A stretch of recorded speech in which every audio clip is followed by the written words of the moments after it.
Bonjour, bonsoir, bon après-midi très chers téléspectateurs. Ça dépend de l'heure à laquelle vous nous suivez. Nous, c'est l'émission Ça se dit, votre émission que vous avez pris goût de suivre, votre émission de décryptage des questions d'actualité qui parle de tout et de rien.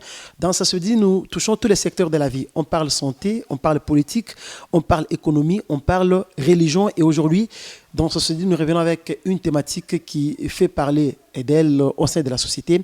Il s'agit de l'encadrement des jeunes dans des partis politiques et dans diverses associations.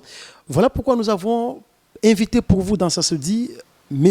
Jonathan Kyenge, qui est jeune leader et cadre de Ensemble pour la République, parti cher à l'honorable Moïse Katumbi Tchapoué. Bonjour M. Jonathan. Bonjour, bonjour. Merci d'avoir accepté notre invitation. C'est normal, c'est tout à fait normal. On est disponible à tout moment. Merci beaucoup, M. Jonathan Kyenge. Comme je vous l'ai dit, très cher téléspectateur, il est leader et cadre d'Ensemble pour la République, mais nous allons lui donner la possibilité de se présenter sous d'autres casquettes. Qui est Jonathan Kyenge? Okay. Bon, en tout cas, comme vous l'avez dit, moi je m'appelle Jonathan Kyenge Kachetou. Donc je suis un jeune leader du parti du président Moïse Katumbi. Mais sur le côté aussi, je suis un opérateur économique de la province. Et j'ai aussi poursuivi un cursus universitaire en Belgique, à Bruxelles, où je suis diplômé en sciences politiques et un master donc, en sciences politiques. Donc je suis aussi politologue de formation.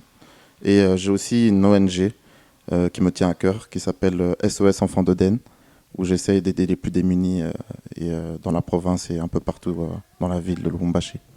Voilà, merci beaucoup pour cette présentation large de M. Jonathan Kyenge. Vous avez compris qu'il a plusieurs casquettes, mais aujourd'hui, principalement, nous allons le prendre sous une seule casquette, c'est celle des leaders des jeunes dans ces partis Ensemble pour la République. M. Jonathan Kyenge, on ne va pas perdre le temps d'entrer des jeux.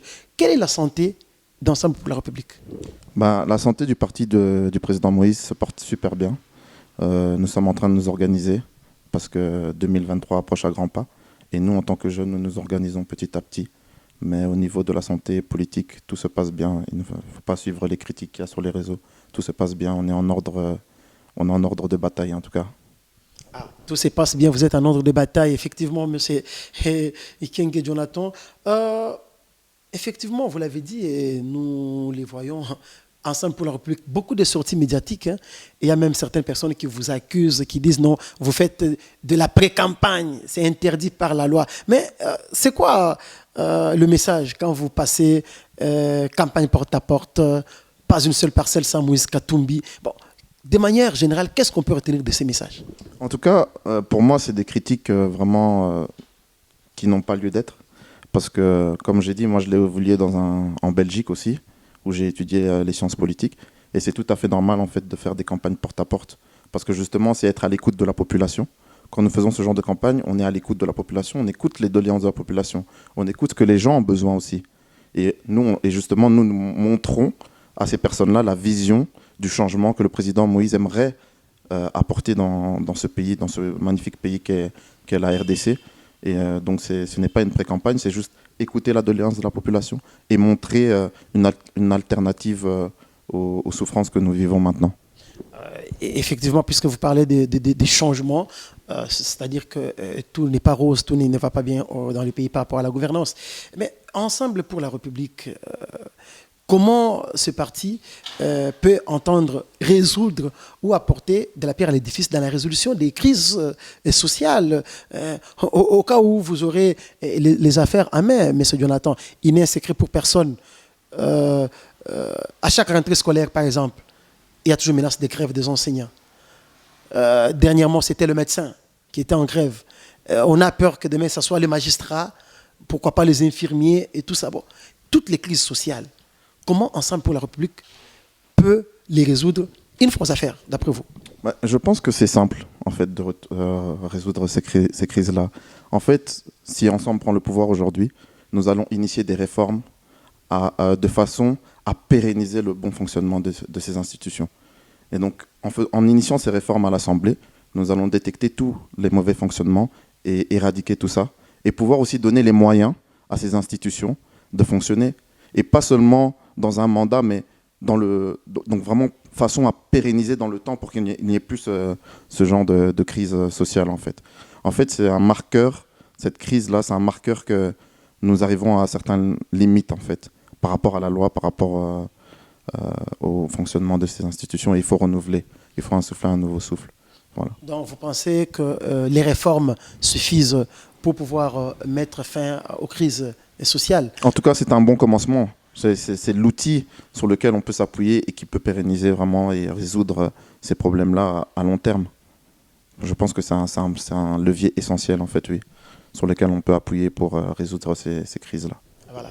Mais puisque vous parlez de réforme, vous avez parlé de changement, je pense que le changement légitime ne vient qu'avec les élections. Voilà maintenant les élections qui pointent à l'horizon aujourd'hui.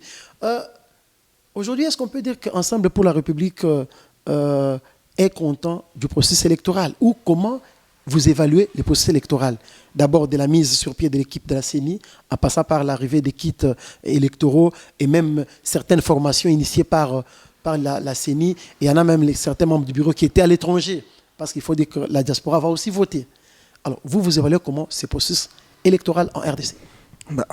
En tout cas, nous espérons que les élections vont se tenir dans le délai constitutionnel.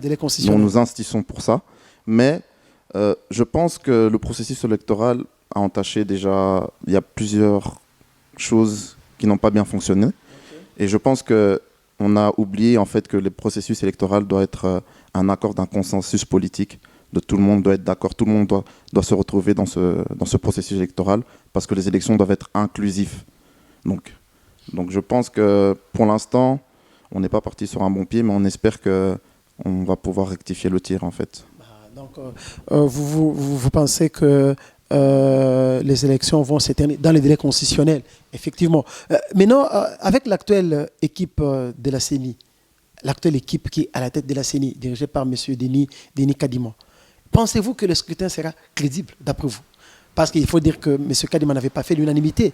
Même pour sa nomination, il y a eu divergence entre les confessions religieuses. Mais aujourd'hui, le train a démarré, le train est en marche.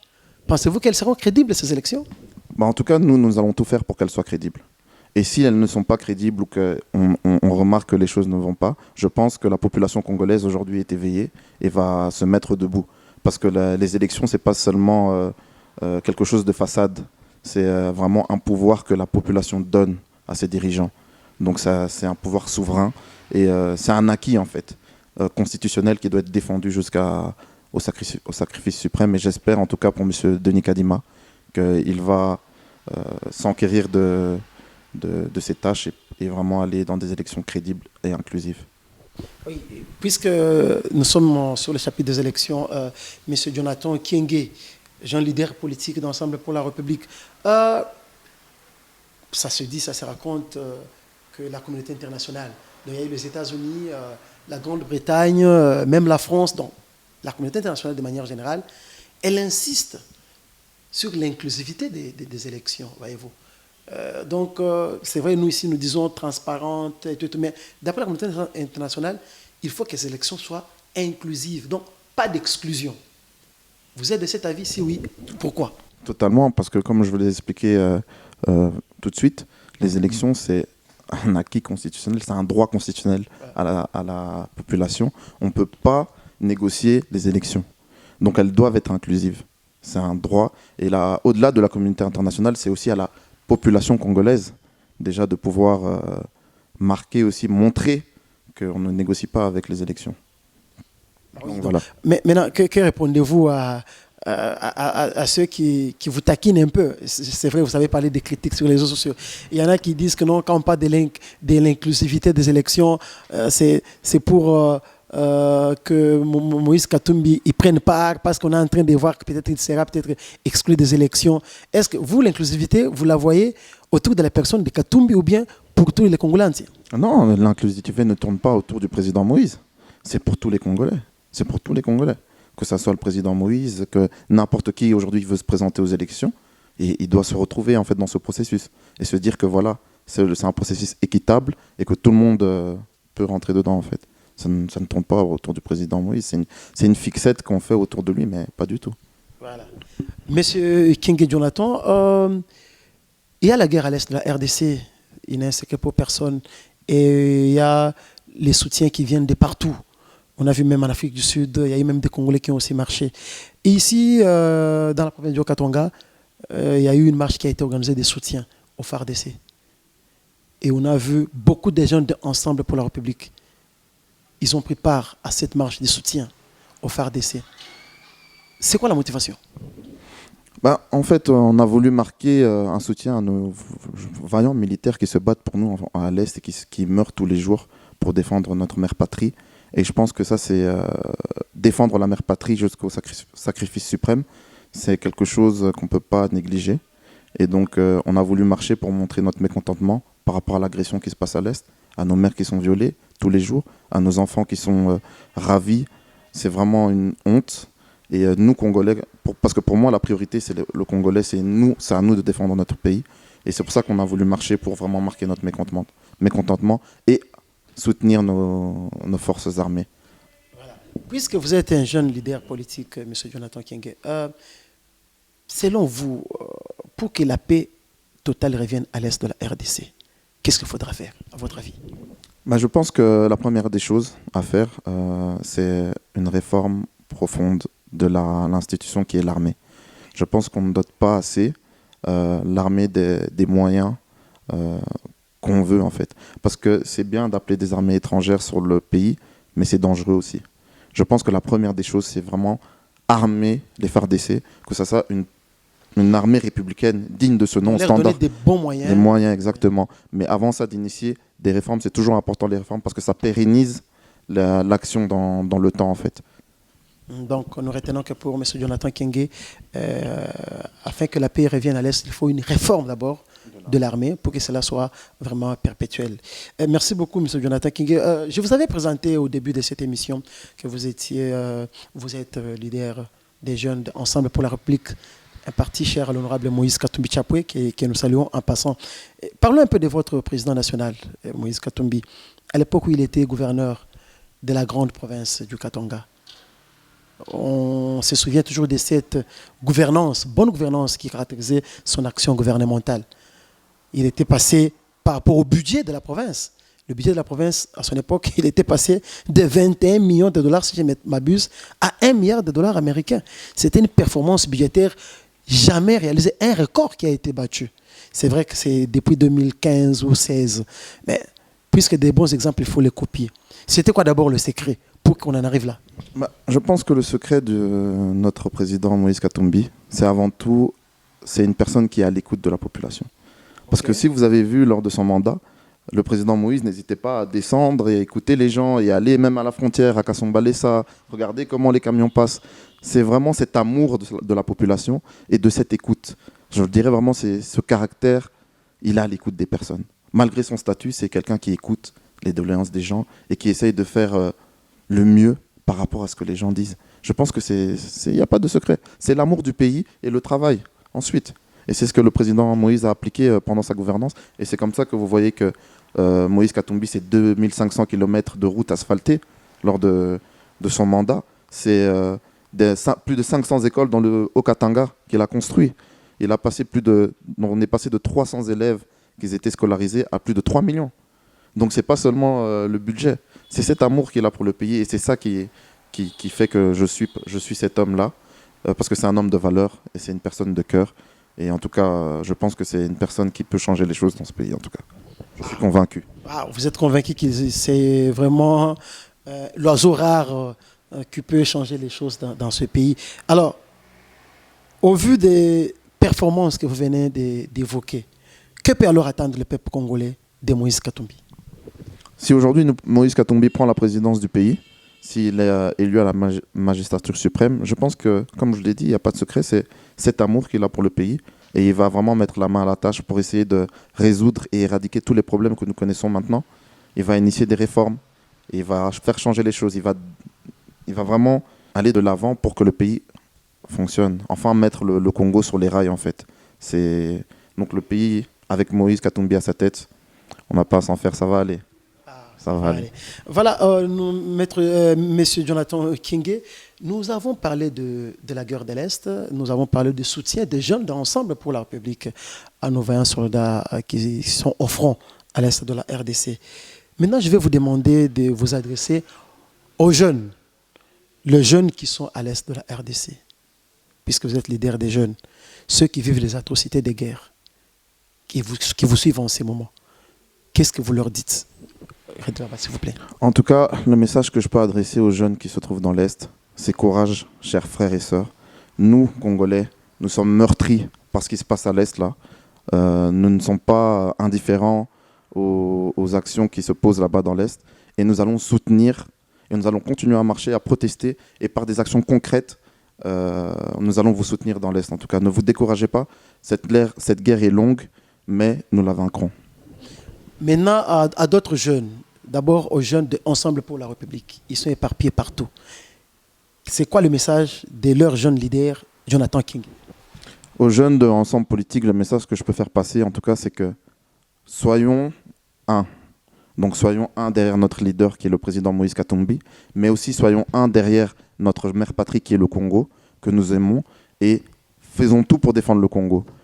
Chacun qui est partout où il est là, doit penser à son pays avant et essayer de poser des actions concrètes pour que le pays aille de l'avant. C'est comme ça que nous allons réussir, c'est comme ça que nous allons faire avancer le pays. Et on va terminer cette phase-là avec maintenant les jeunes de toute la RDC.